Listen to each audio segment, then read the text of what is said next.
जी, कैसे आप सब लोग। तो नमस्कार, मेहनत कर में आपका फिर से एक बार हार्दिक स्वागत है। मेरा नाम सचिन। कैसे आप सब। तो आज अपन लोगों को मराठा साम्राज्य का पार्ट 5 पढ़ना है और आज हमें समझना है बाजीराव के बेटे बालाजी बाजीराव के बारे में। लेकिन इससे पहले हम पीछे का एक बार रिवीजन कर लेते हैं। छत्रपति जब शाहू थे तो उनके समय छत्रपतियों की पावर बड़ी कम होने लगी थी और सारे साम्राज्य की जो शक्तियां थी, प्रशासनिक जो शक्तियां थी, वो किसके पास आने लगी थी? सारे पेशवाओं के पास।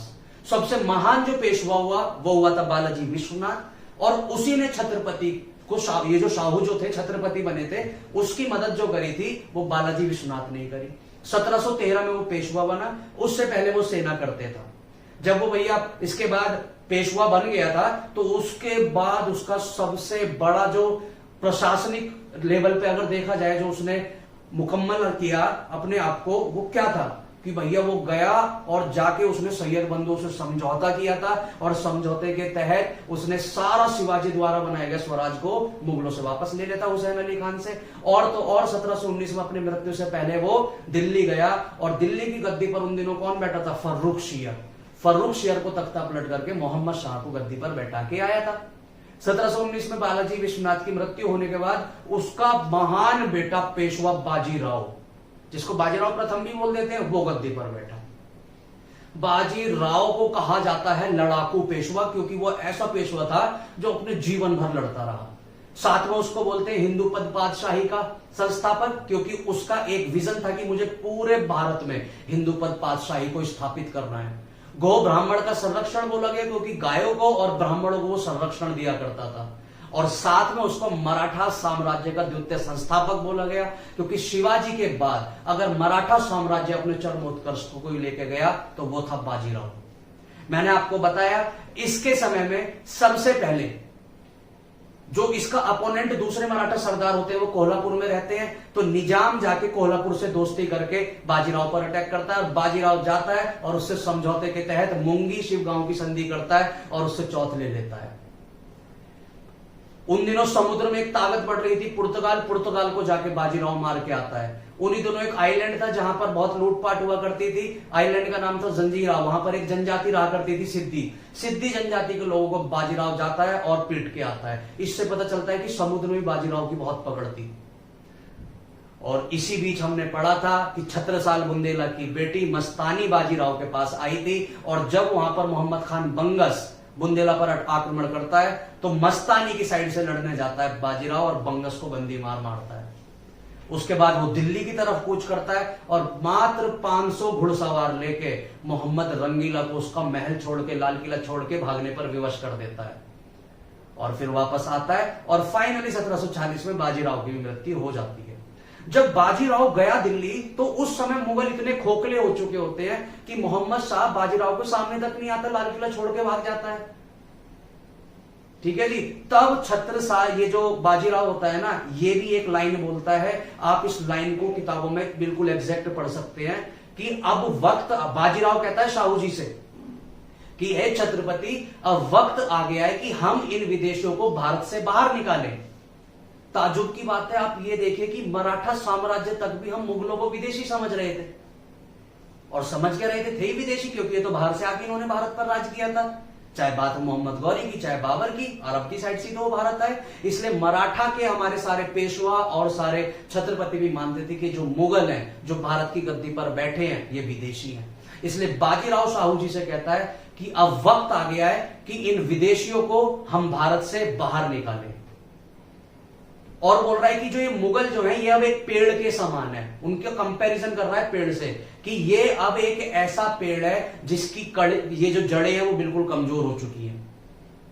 मुगल एम्पायर, क्योंकि मुगल एम्पायर की नींव बिल्कुल हिल चुकी थी। नादिर शाह, बाजीराव, बालाजी विश्वनाथ मुगलों को हिला चुके थे। इसलिए वो पूरी लाइन क्या बोलता है कि अब वक्त आ गया है कि हम इन मुगलों को भारत से बाहर निकालें, इन विदेशियों को भारत से बाहर निकालें। ये पेड़ की जड़ें अब पूरी खोखली हो चुकी है, आओ हम तने पे वार करते हैं, शाखाएं तो अपने आप गिर जाएंगी। ये बात बोलता है बाजीराव शाहू जी से क्या कि अगर कोई पेड़ है ये, और पेड़ के नीचे क्या होती है जी? रूट्स, जड़, और ऊपर होते हैं तने। ऊपर क्या होते हैं? तने। तो रूट से कमजोर हो चुकी है, मतलब मुगलों की जड़ें हिल चुकी हैं। आओ इसके तने पे वार करें, मतलब इसकी तने को काटें, शाखाएं तो सारी अपने आप गिर जाएंगी। ये बात हालांकि वो कर नहीं पाता क्योंकि बहुत अर्ली में 1740 में बाजीराव मर जाता है, लेकिन वो शाहू जी को दिखाता है कि बाजीराव क्यों बाजीराव। छत्रपति शाहू देख के रह जाते कि भाई क्या बात बोल रहा है, मुगलों को जड़ से उखाड़ने की बात कर रहा है। लेकिन इतने वो कुछ कर पाता है, इतने बाजीराव की डेथ हो जाती है और अगली गद्दी पर जो बैठता है वो बाजीराव का बेटा बालाजी बाजीराव। इसके बारे में आपने को आज पढ़ना है, उतना तो हम पीछे पढ़ चुके हैं। अब देखो बालाजी बाजीराव के बारे में पढ़ना शुरू करते हैं। बालाजी बाजीराव तीसरा महान पेशवा, बालाजी बाजीराव। पहला पेशवा कौन है? बालाजी विश्वनाथ। दूसरा कौन है? बाजीराव। और तीसरा बाजीराव का बेटा है बालाजी बाजीराव। ये पेशवा है। ये कौन है? पेशवा जी। और इसके साथ में छत्रपति कौन है? तो छत्रपति शाहू जी है। अब देखो आपको ये बात समझनी पड़ेगी कि शाहू का शासनकाल रहा 1707 से 1749 तक, या 48। 1748 तक मराठों के छत्रपति कौन रहे? शाहू जी महाराज। कौन रहे जी? शाहू जी महाराज। इन्हीं के समय तीनों पेशवा आए। सबसे पहले आया बालाजी विश्वनाथ, बालाजी विश्वनाथ जिसका कार्यकाल रहा था 1713 से 1719। उसके बाद आया बाजीराव प्रथम, भी बोल देते हैं बाजीराव प्रथम। इसका कार्यकाल रहा 1720 से 1740। और उसके बाद तीसरा आया जी बालाजी बाजीराव, बालाजी बाजीराव। और इसका कार्यकाल रहा 1740 से 1761। मतलब देखो पेशवा बदले जा रहे हैं, लेकिन भैया छत्रपतियों की गद्दी पर बैठे कौन है? शाहू जी महाराज। तो ये तीनों महान पेशवा किसके कार्यकाल में आए थे? शाहू जी महाराज के समय। बालाजी विश्वनाथ को पेशवा किन्होंने बनाया? शाहू जी ने। लेकिन बालाजी विश्वनाथ इतना पावरफुल हो गया कि उसने शाहू जी से पावर सारी छीन ली और उसके बाद ये पद वंशानुगत होता गया, इन्हीं के बेटे पेशवा बनते रहे। ठीक है, तो अपने को यह देखना है कि तीनों के तीनों महान पेशवा जब आ रहे थे तो उस समय मराठाओं का छत्रपति कौन थे? छत्रपति शाहू जी महाराज। ठीक है, तो पढ़ना शुरू करते हैं बालाजी बाजीराव के बारे में। इसी को जाना जाता है नाना साहब के नाम से। किस नाम से? नाना साहब नाम से। तो कई बार आप किताब पढ़ेंगे तो वहां पर नाना साहब लिखा रहता है। नाना साहब का मतलब बात हो रही है बालाजी बाजीराव की। ये जाके बोलता है छत्रपति शाहू जी महाराज से जाके बोलता है बालाजी बाजीराव कि निसंदेह मराठों का पताका, मतलब पताका का मतलब होता है झंडा, कि मराठों का पताका उड़ीसा के कटक से लेके पाकिस्तान के अटक तक लहराएगा। ये क्या बोल रहा है कि मराठा साम्राज्य का जो विस्तार होगा वो उड़ीसा में एक जगह पड़ती है कटक, तो उड़ीसा के कटक से लेके पाकिस्तान के अटक तक पूरे में मराठा साम्राज्य का पताका झंडा लहराएगा। मतलब सारे संपूर्ण इस एरिया पे कब्जा जो होगा वो मराठों का होगा। उसी में सारे मुगलों का एरिया भी आ रहा था, सारे सिखों का, सारे जाटों का, सारे राजपूतों का, सबका एरिया आ रहा था। और बालाजी विश्वनाथ ने बालाजी बाजीराव जाके छत्रपति शाहू से बोलता है कि हम सारे एरिया पर कंट्रोल कर लेंगे। और जब ये बोलता है कि मराठों का झंडा उड़ीसा के कटक से लेकर पाकिस्तान के अटक तक लहराएगा, तो छत्रपति शाहू बोलता है कि निसंदेह आप एक योग्य पिता के योग्य पुत्र हैं, क्योंकि इसका पिता भी बड़ा योग्य था और देखिए बेटा भी बिल्कुल बाप जैसी वीर बातें कर रहा है। अच्छा, ये बातें ही नहीं कर रहा था। सबसे पहले तो इसको देखो, सबसे पहले ये क्या करता है, इसके समय 1751 में ये बंगाल में जाता है। कहां जाता है जी? बंगाल। और बंगाल में उन दिनों गद्दी पर बैठा है अलीवर्दी खान। कौन बैठा होता है? अलीवर्दी खान। अलीवर्दी खान को जाके लपेटता है। बालाजी बाजीराव जाता है अलीवर्दी खान में बजाता है ढंग से। और उन दिनों बंगाल का जो एरिया था, आज का उड़ीसा, आज का बिहार, आज का बंगाल मिलके उस समय का पूरा बंगाल बनाया करते थे। और अलीवर्दी खान बहुत पावरफुल था, इतना पावरफुल था कि आसपास के अंग्रेज भी अलीवर्दी खान के समय ज्यादा बोलो नहीं करते थे। और इतने पावरफुल बंगाल के राजा को पेशवा बालाजी बाजीराव जाता है और बंगाल में से जितना भी उड़ीसा वाला आज का जो एरिया है वो सारा छीन के ले आता है। अलीवर्दी खान को मजबूरन उड़ीसा वाला सारा एरिया देना पड़ता है बालाजी बाजीराव को। तो सबसे पहले वो कहां जाता है जी? बंगाल जाता है और अलीवर्दी खान से पूरा उड़ीसा को लेके मराठा साम्राज्य में मिला लेता है। फिर उसके बाद देखो, अब अगर मैं मराठा साम्राज्य की बात करूं तो पूरा महाराष्ट्र वाला एरिया इनका हो ही गया है। अगर उड़ीसा की बात करें तो उड़ीसा इनका एरिया बन ही गया है, क्योंकि ये जीत के आ गए हैं अलीवर्दी खान से। बुंदेलखंड को जाके किसने जीत लिया था, मैंने आपको बताया।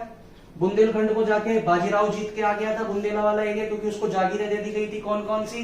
कालपी, सागर, झांसी और हृदयनगर।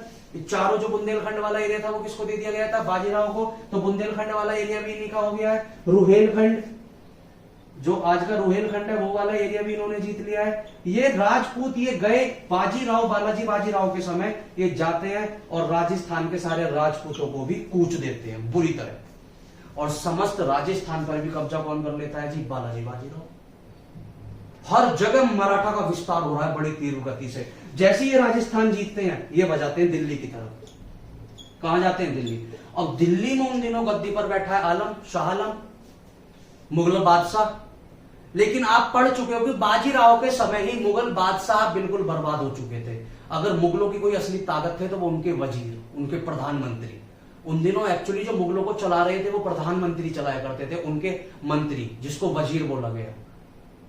मुगल तो बिल्कुल बर्बाद हो चुके थे। आप देखें ना, नादिर शाह आता है, मोहम्मद शाह को मारता है, बालाजी विश्वनाथ जाते हैं, फारूक शेर से संधि करके आ जाते हैं, हैमिल्टन आता है, फारूक शेर से संधि करके चला जाता है, इधर से बाजीराव जाता है, तो ये मोहम्मद शाह रंगीला किला छोड़ के भाग जाता है अपना।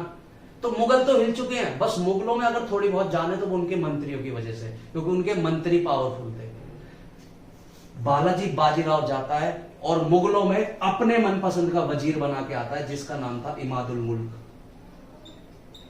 इमादुल मुल्क वो मुगल का वजीर है, प्रधानमंत्री है, जिसको गद्दी पर बैठा के आता है बालाजी बाजीराव। और बालाजी बाजीराव इमादुल मुल्क से कह के आता है कि आज के बाद तू वो करेगा जो हम बोलेंगे। मतलब मुगलों को भी संरक्षण में ले लिया बालाजी बाजीराव ने, कि अब मुगल वो करेंगे जो हम बोलेंगे, और मुगलों को करना पड़ा, क्योंकि मुगलों में चला करती थी वजीर की, और वजीर किसका चेला था? बालाजी बाजीराव का।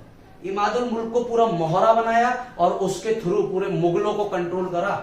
एक समय बालाजी बाजीराव के समय अगर मुगलों को कोई चला रहा था तो वो बालाजी बाजीराव था।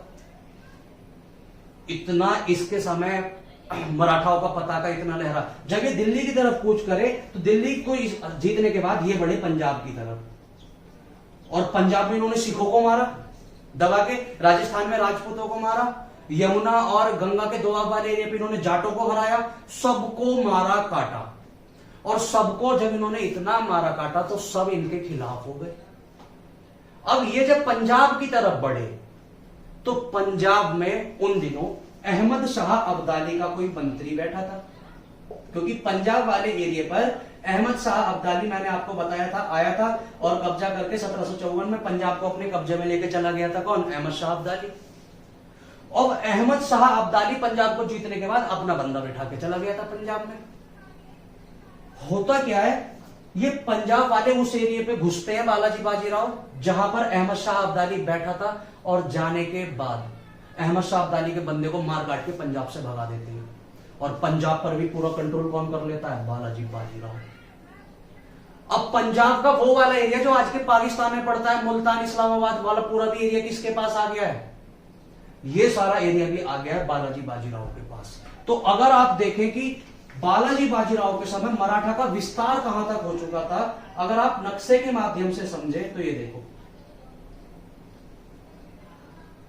ये मराठा साम्राज्य पूरा है, ठीक है।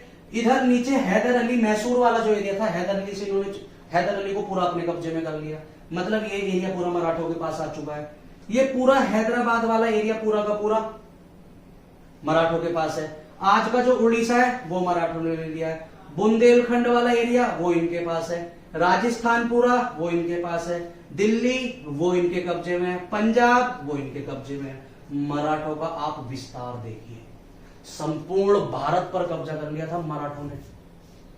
और इसके बाद जब ये इधर घुसे, जब ये अफगानिस्तान की तरफ घुसे, क्योंकि इनको भाई कोई रोकने वाला था ही नहीं है, जहां चाह रहे थे वहां जा रहे थे और सब एरिया पर अपना कंट्रोल कर रहे थे। कोई मराठों से टक्कर ही नहीं ले पा रहा था। किसके समय? बालाजी बाजीराव के समय। और ये करते करते करते करते जब पहुंचे अटक, यहां पर एक जगह पड़ती है क्या? अटक। तो अटक जब ये पहुंचे तो ये बात पसंद नहीं आई। अटक से इधर बैठा था अहमद शाह अब्दाली। कौन बैठा था? अहमद शाह अब्दाली। ये बात अहमद शाह अब्दाली को पसंद नहीं आई कि मराठे आज अटक पहुंच चुके हैं, कल को मेरे एरिया पर अटैक करेंगे। और अहमद शाह अब्दाली बिल्कुल भी नहीं चाहता था कि मेरे एरिया पे आके कोई डिस्टर्ब करे। इसलिए अब अहमद शाह अब्दाली को लगा कि मराठों से मेरे को खतरा है, इसलिए अहमद शाह अब्दाली ने मराठों के खिलाफ जंग छेड़ी। क्या छेड़ी जी? जंग। इस बीच एक चीज और याद रखना, ये जो हैदराबाद वाला एरिया है, यहां पर कौन बैठा है? निजामुल मुल्क। कौन बैठा है जी? निजामुल मुल्क। इससे बाजीराव संधि करके गया था, मुंगी शिवगांव की संधि। क्या करके गया था? मुंगी शिवगांव की संधि। और मुंगी शिवगांव की संधि के तहत बोला गया था कि हैदराबाद से वो चौथ लेगा बाजीराव, और बाजीराव ने लिया भी, इसको देना भी पड़ा। बालाजी बाजीराव अपने समय में फिर एक बार निजामुल मुल्क पे अटैक करता है और इस बार इससे एक संधि करता है, जिस संधि को बोला जाता है संगोली की संधि। ये याद रखना, बहुत बार पूछा जाता है, संगोली की संधि किसने करी थी? तो संगोली की संधि करी थी भाई बालाजी बाजीराव ने। किससे? निजामुल मुल्क से। और इस संधि में क्या हुआ? इस संधि में पूरे हैदराबाद की रियासत को मराठा साम्राज्य में मिला लिया गया। तो कौन सा ऐसा महान पेश होता जिसने पूरे हैदराबाद को भी मराठा में मिलवा लिया था? बालाजी बाजीराव। देखिए बालाजी बाजीराव के समय मराठों का क्या पूरा क्षेत्रफल है, संपूर्ण भारत पर कब्जा हो चुका है। लेकिन इनकी गलती क्या थी कि ये करते करते करते करते अहमद शाह अब्दाली के एरिया में पहुंच गए। ठीक है, अब देखिए अटक से जुड़े कुछ मैं आपको महत्वपूर्ण तथ्य बताता हूं कि अटक भारतीय इतिहास में, जो ये पाकिस्तान की एक जगह है अटक, भारतीय इतिहास में इसको क्या प्रेफरेंस दी जाती है। आज अपने को लगता है कि अगर हम सिर्फ जम्मू कश्मीर का जो पीओके पाकिस्तान ने ले रखा है, अगर सिर्फ उसको लेके आ जाते हैं तो अखंड भारत का निर्माण हो जाता है, हम भारत की सारी सरजमी को वापस ले आते हैं। ऐसा नहीं, एक्चुअली में भारत की जो बाउंड्री जाके रुकती है वो रुकती है अटक पे। कैसे रुकती है ये मैं आपको बताता हूं, ये सब आप लिखते रहना कि एक्चुअली जो भारत की बाउंड्री है ना वो अटक है। कैसे, मैं आप समझाता हूं, देखो आपको समझ आएगा। चौहानों में पृथ्वीराज चौहान का आपने सबने नाम सुना है, ठीक है। उसके ताऊ थे विग्रहराज चतुर्थ, विग्रहराज चतुर्थ फोर्थ। ये पृथ्वीराज चौहान के ताऊ थे और पृथ्वीराज चौहान से पहले अगर चौहान वंश के कोई राजा थे तो विग्रहराज चतुर्थ थे। इनकी मृत्यु के बाद गद्दी पर बैठा था पृथ्वीराज चौहान। इनके समय अरब साइड से भारत पर अटैक होता है और विग्रहराज चतुर्थ बहुत पावरफुल थे। एक बहुत बड़ी आर्मी के साथ ये जाते हैं और उन सारे अरबी लोगों को मार के भारत से बाहर भगा देते हैं। और उसके बाद दिल्ली हरियाणा में एक जगह है, वहां पर ये एक अभिलेख लिखवाते हैं जिसको हम बोलते हैं दिल्ली शिवालिक का अभिलेख। दिल्ली शिवालिक अभिलेख। अभिलेख क्या होते हैं हम पढ़ चुके हैं। अभिलेख में लोग पहले के राजा महाराजा संदेश लिखवाया करते थे कि ये हमने जीत लिया, ये हमने जीत लिया है, ये हमारा एरिया है, ये हमारा एरिया है, हमने ये काम करा। तो लोगों तक मैसेज पहुंचाने के पहले तरीके हुआ करते थे कि पत्थरों पर लिखवा दो, पहाड़ों पर लिखवा दो, पिलर गाड़ के लिखवा दो। सेम मैसेज ऐसे आज कोई भी संस्था अपनी मार्केटिंग करती है, जगह जगह बैनर लगा देती है सो दैट कोई भी पढ़े तो उसको आए। तो पहले के राजा महाराजा अपनी मार्केटिंग करने के लिए अभिलेख लिखवाया करते थे, एडिक्ट। इनको इंग्लिश में क्या बोलते हैं? एडिक्ट। तो विग्रहराज चतुर्थ दिल्ली शिवालिक अभिलेख में लिखवाता है कि मेरे समय में अरब से भारत पर आक्रमण हुआ था, मैंने उन सारे अरबी को मारा है भारत से और अटक से पार फेंक दिया है, और मैं आने वाले अपने सारे उत्तराधिकारी से भी अपेक्षा रखूंगा कि वो उनको अटक से इधर नहीं आने दे। तो विग्रहराज चतुर्थ ने भी बात कहां की करी है? अटक की। कहां की बात करी है? अटक। और आ जाओ, जिस समय भारत की गद्दी पर अकबर बैठा था, कौन बैठा था? अकबर। अकबर ने सारे राजपूतों से क्या करे थे जी? सारे राजपूतों से समझौते करके उनको अपना मनसबदार बनाया था। अकबर का एक मनसबदार था जिसका नाम था सुरजन। क्या नाम था? सुरजन। सुरजन हिंदू धर्म के लिए मर मिटने वाला राजपूत था। उसने अकबर से बोला था कि आप मेरे को युद्ध लड़ने के लिए संपूर्ण भारत में कहीं भी भेज देना, मैं आपके लिए लड़ूंगा, लेकिन मैं अटक के पार नहीं जाऊंगा लड़ने। इसका मतलब वो कह रहा है कि मैं अपने भारत में कहीं भी लड़ लूंगा, लेकिन भारत से बाहर मैं आपके लिए लड़ूंगा नहीं। तो सुरजन ने भी कहां तक लड़ने के लिए बोला? अटक। मतलब सुरजन मानता था कि अटक तक भारत की बाउंड्री लगती है, तो भारत के अंदर मैं अकबर के लिए लड़ लूंगा और कहीं लड़ने नहीं जाऊंगा। ठीक है जी, ये सब छोड़ो। उसके बाद मेन, अभी बात में स्किप कर देता हूं बालाजी बाजीराव की। बालाजी बाजीराव, बालाजी बाजीराव भी क्या कह रहा है कि मराठाओं का पताका उड़ीसा के कटक से लेके पाकिस्तान के अटक तक लहराएगा। यहां भी बात किसकी आ रही है? अटक। क्यों बात अटक पे आके अटक रही है, आप समझ पा रहे हैं क्यों? क्योंकि मराठा साम्राज्य तक अगर भारत की जो सीमा लगती थी वो अटक तक लगती थी। पूरा अटक से इधर वाला एरिया पूरा भारत का है। तो सिर्फ जम्मू कश्मीर को ही भारत में लाके आप भारत का निर्माण नहीं कर सकते, संपूर्ण भारत का। भैया अगर भारत का संपूर्ण अखिल भारतीय जो अखंड भारत का निर्माण करना है तो हमें कहां तक जीत के आना पड़ेगा? अटक तक। ठीक है, और इसी अटक को जीतने कौन गया था? बालाजी बाजीराव। जब बालाजी बाजीराव इस अटक को जीतने गया तो भाई अटक के पास बैठा था कौन? अहमद शाह अब्दाली। उसको ये चीज पसंद नहीं आई और उसने युद्ध छेड़ा। पूरे भारतीय इतिहास में मराठे साम्राज्य के लिए सबसे बड़ा युद्ध हुआ 14 जनवरी 1761। इस युद्ध का नाम है पानीपत का तीसरा युद्ध। पानीपत का तीसरा युद्ध। पानीपत एक जगह पड़ती है हरियाणा में, ठीक है। 14 जनवरी 1761 को पानीपत का तीसरा युद्ध हुआ है। और इस युद्ध में कौन कौन लड़ रहा है? अहमद शाह अब्दाली, अहमद शाह अब्दाली। और ये युद्ध हो रहा है किससे? मराठों से। मराठे में हम नाम लिख देते हैं। पेशवा कौन है? बालाजी बाजीराव। बालाजी बाजीराव। अब तुम आप पहले इस युद्ध को पढ़ने से पहले थोड़ा समझे। मैंने आपको बताया बालाजी बाजीराव के समय मराठाओं ने अपना साम्राज्य विस्तार करने के लिए सारे राजपूतों को मारा, उनसे जबरन टैक्स लिए। सारे जाटों को मारा, उनसे जबरन टैक्स लिए। पंजाब में जाके सिखों को नाराज किया, उनसे जबरन टैक्स लिए। हैदराबाद में निजामुल मुल्क से संधि करके उनको नाराज किया। नीचे अगर दक्षिण भारत में मैसूर वाले एरिया पे जाओगे तो जबरन हैदर अली से टैक्स लिया करते थे। मतलब मराठाओं ने अपने आसपास इतनी दुश्मनी पाल ली थी, इतनी दुश्मनी पाल ली थी कि मराठाओं का साथ देने के लिए कोई नहीं आने वाला था। उधर इस चीज का फायदा उठाया अहमद शाह अब्दाली ने। अहमद शाह अब्दाली जानता था कि संपूर्ण भारत में मराठे इतनी तेज गति से आगे बढ़ रहे हैं कि पूरा भारत उनके विपक्ष में जा चुका है।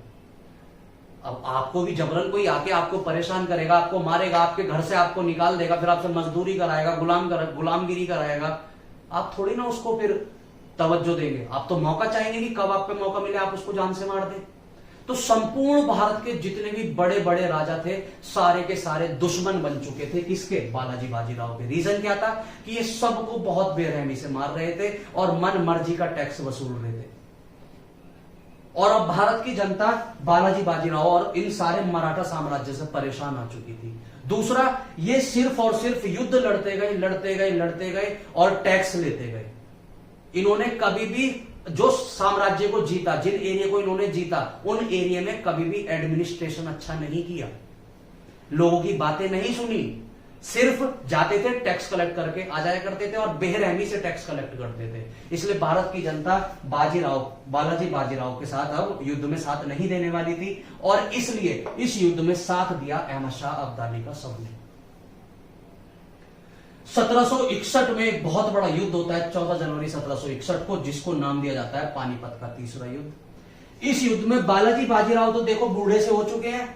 ये अपना जो इस युद्ध का सबसे बड़ा सेनापति बना के भेजते हैं वो अपने बेटे विश्वासराव को, अपने बेटे विश्वासराव।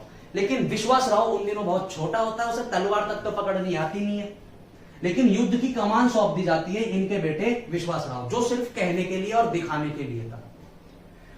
एक्चुअली में इस युद्ध का असली में जो नेतृत्व कर रहा होता था वो बालाजी बाजीराव के चाचा का बेटा सदाशिवराव भाव। आपने सबने नाम सुना होगा, सदाशिवराव भाव। एक्चुअली में पानीपत के तीसरे युद्ध में जो असलियत में जो लड़ रहा था, जो सेना का सच में नेतृत्व कर रहा था, वो था सदाशिवराव भाव, जो बालाजी बाजीराव के चाचा का बेटा था, मतलब उसका छोटा भाई। लेकिन युद्ध की कमान संवैधानिक तौर पर किसको दी गई? तो वो दी गई विश्वासराव को, इनके हिसाब से कि भाई किसके नेतृत्व में युद्ध लड़ा जा रहा है, तो विश्वास राव के। लेकिन एक्चुअली में युद्ध को लीड कौन कर रहा था, सदाशिव राव। युद्ध होता है, अहमद शाह अब्दाली पानीपत के एरिया के आसपास जितने भी लोग थे सबसे जाके दोस्ती कर लेता है, और वो सारे के सारे दुश्मन होते हैं बालाजी बाजीराव के। अब देखो, मराठा छोड़ के, महाराष्ट्र वाला ये छोड़ के हरियाणा गए हैं लड़ने एक बहुत बड़ी आर्मी लेके। अहमद शाह अब्दाली उनकी फूड चेन को तोड़ देता है। आधी से ज्यादा आर्मी तो बालाजी बाजीराव की भूखी मर जाती है, क्योंकि युद्ध लड़ रहे हैं, इनको खाना तक नहीं पहुंच पाता। आसपास के जितने भी पड़ोसी होते हैं वो इनको खाना ही नहीं पहुंचाते। क्यों? क्योंकि जब बालाजी बाजीराव के समय मराठों की शक्तियां बढ़ रही थी, तो उन सारे लोगों का इन्होंने इतना नरसंहार किया था कि वो अब इनसे बिल्कुल बोर आ चुके थे। और इस युद्ध में लगभग बाकी भारत की जितनी भी बड़ी शक्तियां थी, चाहे वो सुजाउद्दौला की बात करो, चाहे वो नजीबुद्दौला की बात करो, चाहे वो इनडायरेक्टली मुगलों की बात करो, चाहे राजपूतों की बात करो, सब साथ दे रहे थे अहमद शाह अब्दाली का। कहने के लिए इस बालाजी बाजीराव इस वाले तीसरे युद्ध में अगर कोई मराठों के साथ था, तो वो था सिर्फ मुगलों का एक सेनापति इमादुल मुल्क, जिसे ये बना के आए थे। लेकिन सिर्फ इमादुल मुल्क क्या कर पाता, जब अहमद शाह अब्दाली खुद अपनी इतनी एक संगठित ऑर्गेनाइज्ड आर्मी लेकर आया था, और ऊपर से भारत की बाकी सारी शक्तियां अहमद शाह अब्दाली के साथ थी। 1761 में विश्वास राव की भी मृत्यु हो जाती है, सदाशिव राव भाव की मृत्यु हो जाती है, और इसके साथ साथ लगभग 40,000 मराठा सैनिक इस युद्ध में मारे जाते हैं। और 1761 में जीत हो जाती है अहमद शाह अब्दाली की, और मराठे इस युद्ध को हार जाते हैं। इस युद्ध को जीतने के बाद अहमद शाह अब्दाली को कुछ खास हाथ नहीं आता है। वो सिर्फ और सिर्फ युद्ध इसलिए लड़ा कि वो मराठों को रोक सके, और जब वो मराठों को हार देता है तो वो वापस चला जाता है। इसलिए बहुत सारी किताबें लिखती हैं कि 1761 के युद्ध ने यह डिसाइड नहीं करा कि अब भारत पे किसका राज होगा, लेकिन 1761 के युद्ध ने यह तय कर दिया कि भारत पर किसका राज नहीं होगा। किसका नहीं होगा? कि भैया नादिर शाह, इसका अहमद शाह अब्दाली का नहीं होगा, क्योंकि ये सिर्फ मराठों को हराने आया था और ये इनको हरा के वापस चला गया। और दूसरा, उन दिनों अगर भारत पर राज करने की किसी पे शक्तियां थी तो वो मराठे थे, और 1761 में मराठे बहुत बुरी तरह हारे। अब सिर्फ भारत में एक शक्ति बची थी, वो थे अंग्रेज। इस युद्ध ने तय कर दिया कि भारत पर राज कौन करेंगे, अब अंग्रेज, क्योंकि मराठी ही ऐसे थे जो चैलेंज कर सकते थे अंग्रेजों को। और 1761 के पानीपत के तीसरे युद्ध ने मराठों को भी बेकार कर दिया। हालांकि हम आगे पढ़ेंगे, अभी इसके जो बालाजी बाजीराव का जो बेटा था माधव राव के समय मराठे फिर आगे बढ़े, लेकिन मराठे माधव राव की मृत्यु के बाद अंग्रेज डोमिनेंट होते गए और मराठे बेचारे हारते गए। मजबूरन मराठों को सारी संधियां अंग्रेजों से करनी पड़ी, और अंग्रेजों ने उनसे ऐसे घाटे के समझौते करे कि भैया मराठे धीरे धीरे खत्म हो गए। ठीक है, अब ये युद्ध हुआ है कब जी? जनवरी में, 14 जनवरी को। ये बात जब बालाजी बाजीराव को पता चली कि पानीपत के तीसरे युद्ध में हम हार गए हैं, तो ये वैसे ही एजेड हो चुका था, इसको बहुत गहरा धक्का लगा। और इसी साल जून के आसपास इसकी भी मृत्यु हो गई, क्योंकि ये बीमार रहा करता था, और इस खबर को ये पचा नहीं पाया कि मराठे इतनी महान शक्ति है जिसने मुगलों को झुका रखा है, हैदराबाद, हैदर अली, सबको झुका रखा है, वो एक विदेशी आक्रमण को नहीं झेल पाए। जब ये बात इसको पता चली बालाजी बाजीराव को, तो ये इस दुख को नहीं सह पाया। जैसे 1962 के युद्ध में नेहरू जी कहते हैं ना कि जो 64 में उनको हार्ट अटैक आया, वो 62 का चाइना का युद्ध ही था, क्योंकि नेहरू जी ने कभी भी ये नहीं सोचा था कि चाइना भारत पर अटैक करेगा। और कहीं ना कहीं 1964 तक उनके अंदर यही रहा कि यार मैंने कभी नहीं सोचा था कि चाइना दोस्ती का हाथ बढ़ा के हम पर ऐसे आक्रमण करेगा, क्योंकि उस समय नारे भी दिए गए थे हिंदू चीनी भाई भाई, और उसी चीन ने हम पर आक्रमण कर दिया। ये टेंशन जवाहरलाल नेहरू को अंदर ही अंदर परेशान करती रही, इसलिए वो 64 में निकल लिए थे। सेम जब बालाजी बाजीराव को पता चला कि 1761 का युद्ध हम हार गए हैं, तो वो बीमार तो थे, ज्यादा दिन नहीं जी पाए। जनवरी में युद्ध हारे, जून में बेचारे ये चले गए। तो बालाजी बाजीराव के समय समस्त भारत का विस्तार हुआ।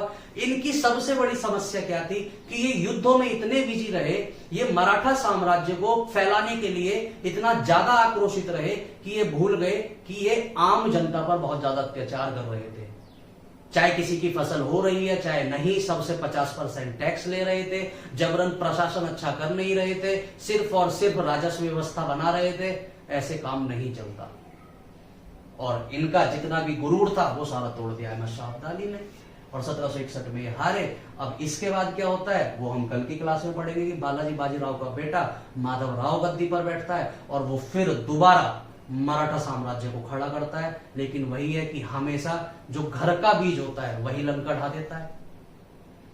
इन्हीं का अपना एक सगा बालाजी बाजीराव का भाई रघुनाथ राव गद्दी के लालच में अंग्रेजों से जाके मिल जाता है, क्योंकि रघुनाथ राव को लगता है कि बालाजी बाजीराव के बाद गद्दी पर वो बैठेगा, लेकिन बालाजी बाजीराव के बाद गद्दी पर उसका बेटा बैठ जाता है। जब रघुनाथ राव को गद्दी नहीं मिलती तो गद्दी के लालच में जाके अंग्रेजों से संधि कर लेता है। अंग्रेज उसको बोलते हैं कि ठीक है तू हमारा साथ दे, हम मराठों को मारेंगे और तेरे को गद्दी पर बैठाएंगे। अंग्रेज न रघुनाथ राव को गद्दी देते न बाकी मराठाओं को गद्दी देते। धीरे धीरे करके मराठाओं में फूट डालते हैं, और डालने के बाद जब देखते हैं कि अब सटीक मौका है, मराठों पर एक बहुत तीव्र गति से आक्रमण करते हैं और मराठों को जड़ से उखाड़ फेंकते हैं।